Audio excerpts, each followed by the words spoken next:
This is Nurses' Voices. Nurses' Voices is supported by the Canadian Nurses Foundation and by the Canadian Nurses Association. Welcome to Nurses' Voices. I'm Gail Donner and I'm Mary Wheeler. And we are your co-hosts.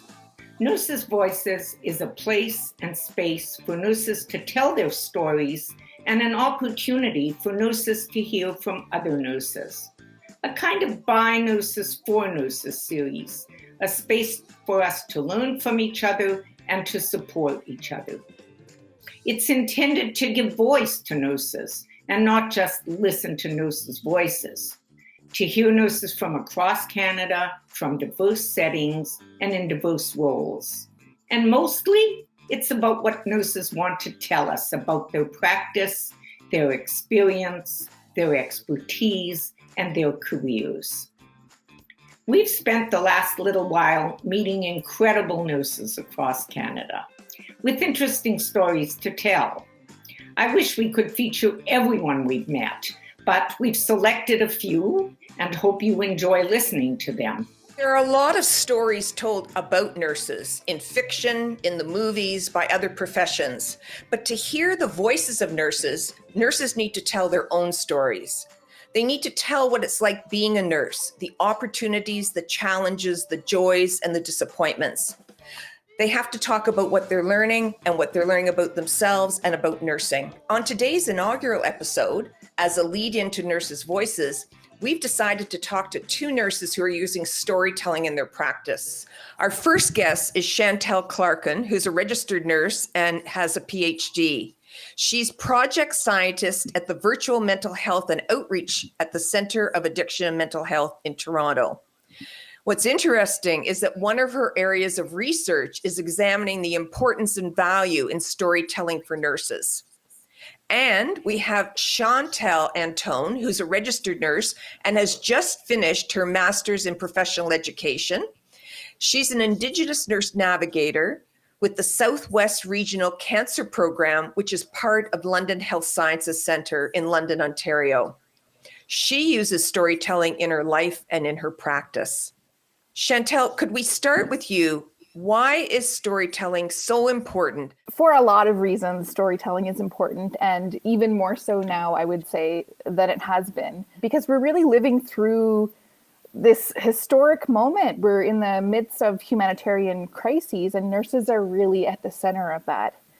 So I think that storytelling can be a way to bridge a lot of the gaps that we're seeing. It can help to educate, to encourage. It can provide a snapshot of our daily lives.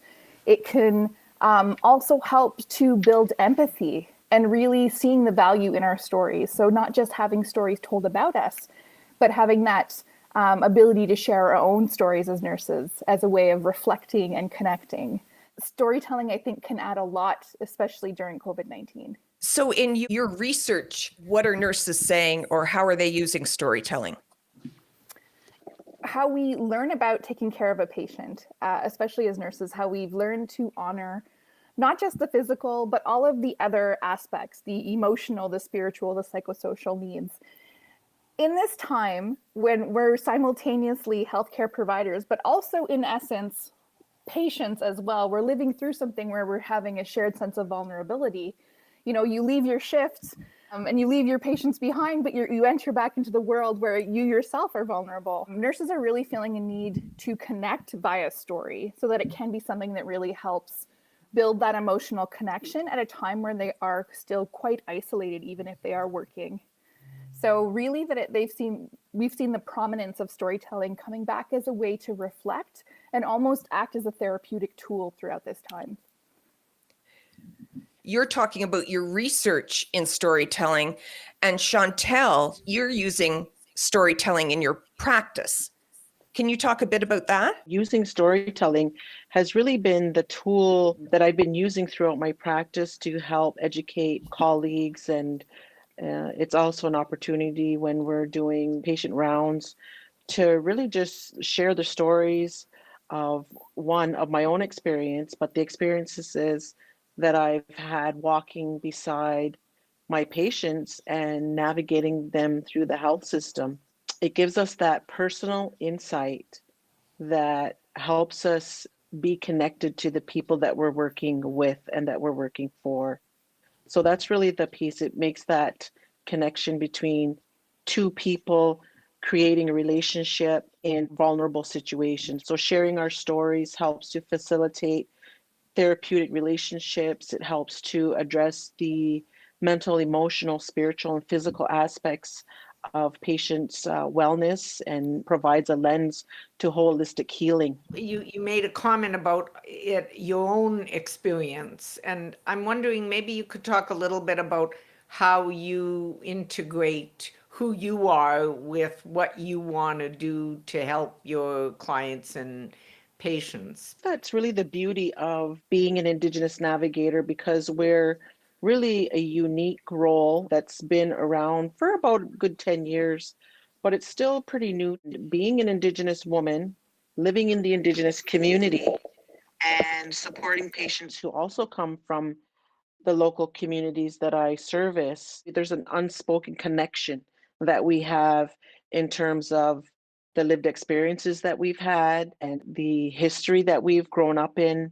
So, sharing my story with patients and allowing that space for them to share as well, so that we can create those relationships that will help facilitate an understanding and an education and a learning on the provider side, helping to understand the situations. And really, it's just being that person that walks beside someone, having the knowledge, that I have of really the two worlds of walking in the medical, biomedical world, and then walking in the Indigenous holistic lens of addressing the mental, emotional, spiritual, and physical.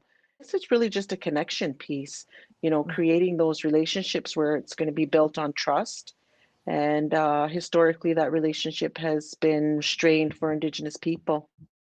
What you're saying, Chantel, is so significant. And then I'm looking at Chantel and your area of research and storytelling. So you're doing research on the importance. Chantel, you're talking about how it's so important in your practice. Why don't we see more of this going on in nursing? I think that storytelling is a skill. So much of what we do in nursing practice, even with handover and with our bonds that we build as nurses working together, I think so much of that is grounded in storytelling, but I think for some reason it stops there. I don't sadly hear a lot of nurses telling stories beyond, really bridging that. I hear a lot of stories told about nurses, but far less nurses telling their own stories. And I think that really there is a place for storytelling as advocacy and storytelling as learning, and also as a way to capture our own heritage and our own culture and to share that generation to generation. When I think about some of the most valuable experiences I had with my preceptor, I will never remember the IV rates she taught me or the procedures, but the stories that she told me when I was starting out as a novice nurse and I was so hungry for experience. I carry those stories in my heart till today, and I use them when I teach. So there really is something powerful that can transcend time with story. And I hope that as a profession, we really grasp it and take it up in a way that can move more to an advocacy space even. So maybe both of you would like to comment, but I'll talk to Chantel first and see. It strikes me, and maybe because I spent most of my career being an educator, that we spend too much time just listening to you kind of depersonalizing the nurse. Don't get too close. Don't talk about yourself. This is a professional relationship. You know what I'm talking about, so I don't Yeah. need to go further. So I guess I'm interested also in knowing, how do we change that? How do we capitalize on, Chantel, what you were talking about, which is kind of being close to, sharing who I am with who they are to enable them, because it's an enabling behavior that you're describing, helping the other be whatever it is they're supposed to be or want to be.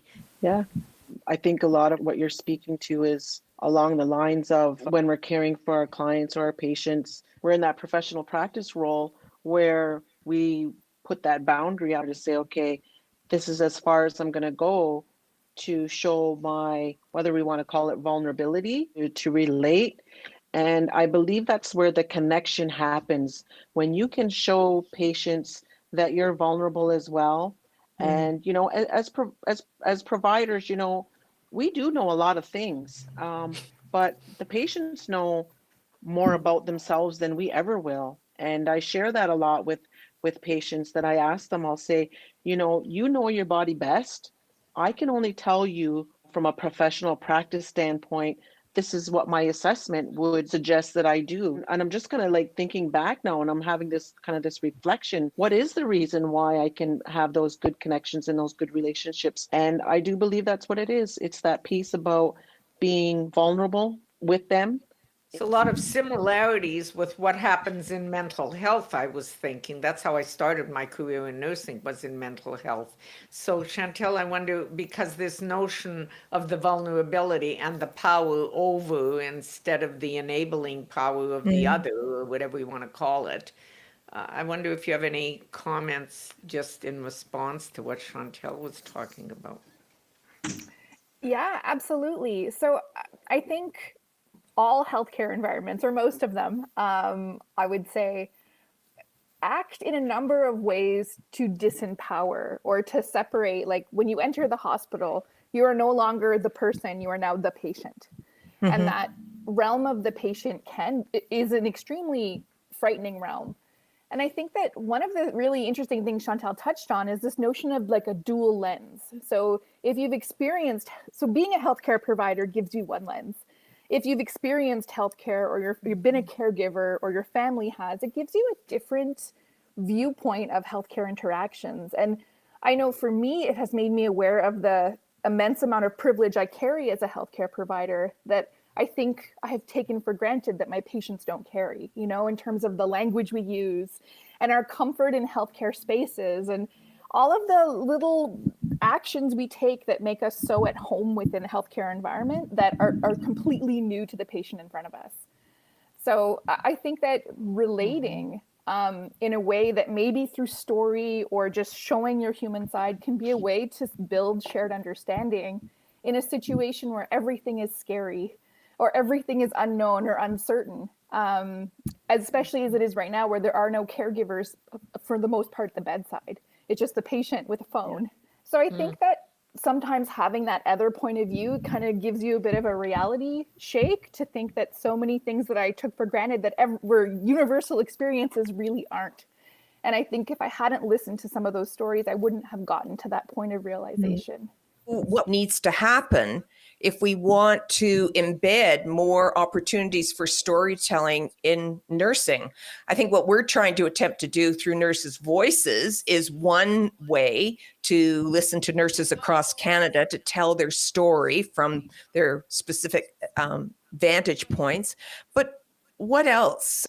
Just finishing up my master's program, I began to see it unfolded right before my eyes that this was, like you had mentioned, the title of my project was The Story That I Tell, and it was navigating healthcare spaces. And I feel like if we held the space for them to make it part of the culture, that we can talk about our experiences in the healthcare system. We carry so many experiences and we keep them bottled in. And that's just kind of the nature of it. That's just the culture of it, is we see so many things and we don't really have an opportunity to debrief, to we have rounds and those sort of things and team huddles and that sort of thing, but we're just so task oriented, like go. The person piece is somewhat missing from it. And so when I was able to write my paper, it was kind of like the floodgates just came open, and I just said, this is how I feel, and this is what I've experienced, and this is what I've seen, and this is how I felt. And then I made some recommendations about the things that I experienced. And so it really was an opportunity for me as a person to grow and as a nurse to grow. And so I feel like if we could do that in nursing, like across the board, and I know it's difficult when we're, when our colleagues are working in high paced, environments. Like that's a little difficult to do, but I think if we can start to shift the culture to say, yeah, we need a, maybe we do need that team huddle that's a little bit longer than 10 minutes in the morning, and we give it just that little bit of extra to just say, hey, you know what, how could I help you today in, whatever it might be. You're bang on. I just had a conversation recently with a nurse who, again, came off a shift, and there was no opportunity not to talk about the patients, but to talk about how they were feeling, and realizing that we need to be spending more time doing that. What about you, Chantel? So I heard so many amazing things in what Chantal was sharing about sort of that, what I mentioned before, like that therapeutic practice of stories, and that sometimes having a safe space to reflect might even be a journal that you keep for yourself.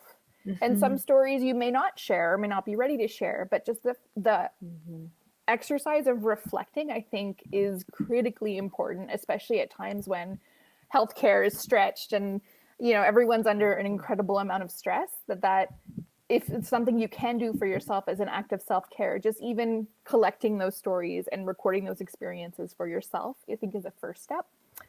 I think also seeing the value in your story is something that is really important as well. So not just to your own self-care, but potentially for others. Stories shape how we see the world. Stories shape how we make meaning. And I think that stories can be an invitation to look at a situation in a new way, which I think is incredibly powerful. So I think making space and holding space and honoring stories for what they can bring, and creating opportunities for nurses to share their stories, and creating communities of compassion around storytelling, where there is that openness to connect in a way that is very human around the sharing of experience. And I think that some of those skills are skills that maybe could be taught. Like I didn't learn about storytelling when I trained as a nurse, or the value of it, or how to do, or what not to do, and how to share a story but not break confidentiality, and the implications of social media. Like there's a lot of things to consider when you consider how storytelling plays as part of your clinical and your personal practice. And I think there's a lot of room to grow, but I think that it is something that we really need to invest in as nurses, and not to carry so much inside, because that can really lead to some burnout, and can make you forget the roots of why you became a nurse in the beginning. Yeah. So I think story can help you connect emotionally back to your own roots in a way that can be helpful. You've hit on so many things. I feel like I could stay here the whole evening, and because you're talking so much about permission, giving each other permission to be the person we are, as a means to help the other, not in the selfish way, but in more the giving way. Right, to hold that space for people to share and be people, that we're not robots, right? We need to be people too. And I think when we have that connection in our job and in our personal life, it will make our job more fulfilling. So to pick up on what Chantal had to say about how enriching, that being vulnerable, or being human, or being the person, not just the professional, or the person, not just the patient. I think that if we shared our stories, our patients would become more aware of how critically important they are to us as nurses. And I think that would help dispel some of that thought that I'm just a number, because they are so important to us. And I think that sometimes those stories, not details about patients, hospital stays or anything like that, but just the relationships we have with our patients that we carry in our hearts that keep us going. I think some of that is lost. And so I think what's interesting about the space you're creating is that really creating a community of compassion, I think, will help and be restorative for nurses who are working very hard across a variety of practice contexts, who, may be experiencing grief and loss professionally and personally right now. And that the pandemic has magnified a lot of the issues within our world systems, but definitely within our health systems as well. And I really liked what Chantal said about this maybe being an opportunity to look at what we do and to do it differently. And I think that setting up platforms like this that are supportive and that, really send the message that your stories have value, your stories We want to hear them. We want to hear the good, the bad, the frustration. We want to hear what's real to you right now. And creating a safe space for the sharing of diverse experiences, I think that that's invaluable. That's beautiful. I mean, I think both of you have just sort of brought us full circle in this conversation as to what I think Gail and I, that's our intention. And I think what will be a reminder of listening to your voices each time we start another episode to say, are we honoring, are we providing the space, and that we're doing it with compassion. And what I also liked is that giving nurses the permission to talk about their patients in a way that not breaks confidentiality, but embracing their patients, that's my world. This is why I'm doing it. Amazing. First of all, I just want to say I found it a privilege to be here in the virtual room with both of you and be able to listen to you. And aside from that, it helped me center on, so what's my purpose in Nurses' Voices? Thank you for that. So with that, we'll bring a close to this episode of Nurses' Voices. And once again, I'd like to thank Chantel Clarkin and Chantel Antone. And one thought, maybe when we're finished all these 12 episodes, I think we're going to invite you back and maybe have a debrief. What have we discovered and what we can share with you? If you're willing to do that, we're willing to have you. How does that sound? That sounds amazing. Yeah. Boy, Gail, that was a great way to start Nurses' Voices. There are some takeaways for me. The first one is that we need to really make storytelling part of the culture, that nurses can talk about their experiences in the healthcare system. So that's important. We also need to make a space and be able to hold the space and honor these stories, that we're really being intentional about storytelling. And the third, which I had never really thought about, is that storytelling is a skill. It's a therapeutic intervention for both nurses and the client. And it's interesting, there's a lot of talk nowadays about physicians using storytelling with patients, but where do we hear about listening to nurses telling their story? So these are skills, I think, and I think it was Chantel who's talked about it, they could be taught. And then there's a role for nursing education. So there was a lot in that conversation with Chantel and Chantel. What about you? Well, you're right. I like what you've said. I'll add a couple of things maybe. One of the things, and I think it builds on what you said, one of the things that impressed me is storytelling is an opportunity to reflect. We talk a lot about that, but I'm not sure we know always how to do it. So I think storytelling is an opportunity to reflect on your practice, to reflect on yourself and how you are as a nurse. I think maybe that's related to the second thing I might say, which is it's a real good opportunity to become more authentic, both with your patients and clients and their families, but even to be kind of more authentic with yourself, to kind of drill down a little bit and see who really am I here when I'm with the patient. And then I think the last thing is that, and you also recognize this, but I think we can't emphasize it enough. It's another tool in the nurse's toolkit, if you will. And so it's a way to enable a nurse's relationship with patients, with families, with clients. And I think in that way, probably we could teach nurses more how to use it to be an enabler, and also how to use it as an opportunity for self-reflection and learning and growth. So I think it has a place, and we should advocate a little more. And hopefully this series, when nurses tell their stories, is going to help people see value. Yeah, I'm really looking forward to the next interviews. Me too. So coming next to Nurses' Voices, we're going to be speaking to two early career public health nurses at the Alex in Calgary and their story about working at the assisted self-isolation site. I hope you can join us. And if you have a story and want to have your voice heard, please share your story through our website, www.nursesvoices.ca. Nurses Voices is created by Donna Wheeler. It is supported by the Canadian Nurses Association and the Canadian Nurses Foundation. It is produced by Sector Limited.